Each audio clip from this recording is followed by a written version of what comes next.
When you see clearly, when you perceive the hidden currents beneath social interaction, you're essentially calling attention to what everyone has agreed to ignore. And people don't like this. They really don't like this. Not because they're bad or stupid, but because your clarity threatens the very structure that allows them to function. Think of it this way. Society is rather like a stage play. Everyone has their part. The successful businessman, the devoted mother, the reliable friend. These are roles, you understand. Costumes we put on. And the play works beautifully, so long as everyone stays in character. But you, with your penetrating awareness, you're like an audience member who stands up in the middle of the performance and shouts, "But that's just an actor pretending." Well, you can imagine how welcome that makes you. The first danger, then, is isolation. And I don't mean the ordinary loneliness of not having enough friends. I mean something far more profound. The isolation of living in a completely different reality from everyone around you. You're speaking a language nobody else understands. You're seeing a world nobody else can see. And the terrible irony is that the more clearly you perceive, the more alone you become. When you see the truth of a situation, when you perceive what's really happening beneath the surface, you face a terrible choice. Do you speak or stay silent? If you speak, you risk being attacked. And I mean this quite literally, though the attack is usually psychological rather than physical. You'll be called negative, overly sensitive, a troublemaker. You'll be accused of creating problems that don't exist, of reading malice into innocent situations, of being unable to just let things be. But if you stay silent, if you swallow what you see and pretend not to notice, you begin to lose contact with yourself.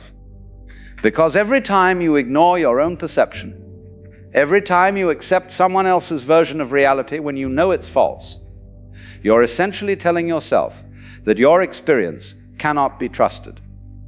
And over time, this creates a kind of split in your being. Part of you knows the truth, but another part must pretend not to know it. This is madness of a very quiet sort. I remember years ago sitting in a meeting where everyone was congratulating themselves on how well a particular project was going. And I could see clear as day that the whole thing was about to collapse. The signs were everywhere.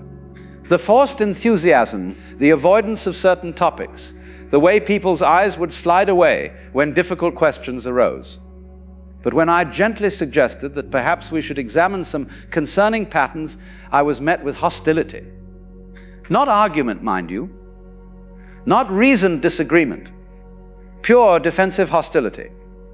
And this brings us to the third danger, the most insidious one. When you see clearly and others don't want to see, they will often turn their anger on you. Not consciously, perhaps. They won't sit down and decide to make you the villain. But unconsciously, automatically, they will begin to treat you as the problem, as if your perception is creating the very difficulties you're merely observing. This is what I call the phenomenon of shooting the messenger. When someone points out that the emperor has no clothes, the crowd doesn't thank them for the truth. The crowd turns on them for disturbing the comfortable fiction everyone was enjoying. Your clarity becomes a threat, and threats must be eliminated or controlled. I've watched this pattern repeat itself countless times. The person who sees clearly gets labeled. They're too negative. They're creating drama. They're unstable. They need to lighten up. They're paranoid. Notice how all these labels have one thing in common. They all suggest that the problem lies in the perceiver, not in what's being perceived.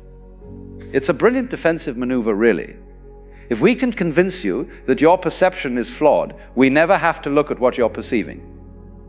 But here's what nobody tells you, is perhaps the most devastating of all.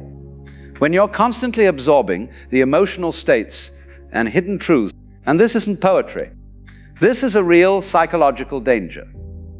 When the boundaries between self and other become too permeable, when you're taking in too much without adequate protection, you can actually lose contact with your own center, your own identity. Now you might be thinking, well, this all sounds rather grim. Is there no hope for those who see clearly? And here's where we come to something interesting. Because the danger I'm describing is only dangerous when it's unconscious, when you don't understand what's happening to you, when you think you're going mad or that something is wrong with you. But once you understand the game, once you see that your clarity is not a flaw but a particular kind of awareness, everything changes. If you use it to separate yourself, to feel superior, to justify your isolation, then yes, it becomes dangerous.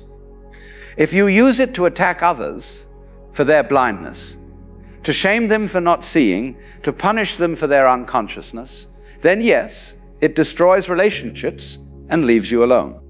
But if you can hold your clarity lightly, if you can see without grasping, perceive without controlling, understand without demanding, then your awareness becomes something entirely different. It becomes a space in which others can gradually wake up at their own pace, in their own time, without being forced or pushed or judged. Here's what I've learned after many years of watching people with this capacity for clear seeing. The ones who suffer most are not the ones who see the most. They're the ones who haven't learned to protect themselves while seeing.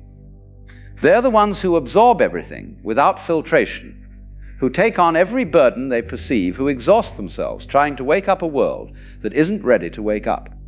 The ones who thrive, who manage to use their perception without being destroyed by it, they've learned something crucial. They've learned to be in the world but not of it. They can see clearly without being consumed by what they see. They can perceive deeply without losing themselves in others' experiences. They maintain what you might call a conscious distance, not the distance of cold withdrawal, but the distance of healthy boundaries. And how does one learn this? Well, it starts with spending time alone. Real time, not just physical solitude, but psychological solitude. Time where you're not taking in anyone else's emotions or thoughts or problems. Time where you can settle, like that muddy water we talked about, until you can see clearly which feelings are actually yours and which ones you've been carrying for others. It continues with learning to trust your perception without being controlled by it. Yes, you see that your friend's marriage is in trouble. Yes, you sense that your colleague is deeply unhappy. Yes, you feel the dysfunction in your family system. All of this may be absolutely true, but the question is not whether you see it correctly. The question is what you're going to do with this information. And sometimes, often actually, the wisest thing to do is nothing at all except hold the space for truth to eventually emerge on its own. This doesn't make you passive or uncaring. It makes you wise, because you understand that people change when they're ready to change, not when you need them to change. Problems get solved when the conditions are right, not when you've decided it's time for them to be solved. And consciousness develops at its own pace, which is almost never as fast as you'd like. So here we are at the heart of it. The danger of seeing what others don't is real. It can isolate you, exhaust you, turn you into a target for others' defensive anger, and cause you to lose contact with your own center. But it doesn't have to. Not if you learn to carry your awareness consciously. Not if you develop the strength to see without the compulsion to fix. Not if you can remain true to your perception while allowing others to remain true to their own process of waking up. The gift and the curse are the same thing. The question is only whether you'll learn to handle the gift with enough wisdom that it doesn't become a curse. Whether you'll develop the patience and the boundaries and the self-knowledge necessary to be clear without being crushed by your own clarity. And perhaps most importantly, whether you'll find others who can see as you see. Because they exist, you know. Other people who live in this odd space of perceiving more than most, of sensing what's hidden, of knowing what's unspoken. When you find these people, when you can finally be fully seen by someone who doesn't need you to be less perceptive, to feel comfortable, That's when the danger begins to transform into something beautiful. Because you realize you're not alone, after all. You're not crazy. You're not broken. You're simply awake in a world that mostly sleeps. And there are others who are awake too, and together, without force or pressure or urgency, you can hold space for consciousness to gradually spread, like dawn breaking slowly over a sleeping city. This is the hope within the danger, that your clear seeing, when held wisely, becomes not a burden you carry alone, but a light you offer to others, gently, patiently, allowing them to approach it when they're ready. If they're ever ready. And if they never are, well, that's their right. Your job isn't to wake them up. Your job is simply to remain awake yourself, to keep seeing clearly, while learning to live peacefully with what you see. The danger is real, but so is the possibility.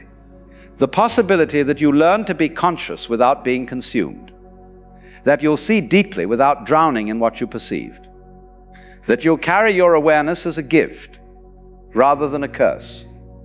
And that, my friends, that is the art of living with eyes wide open in a world that prefers to keep them closed.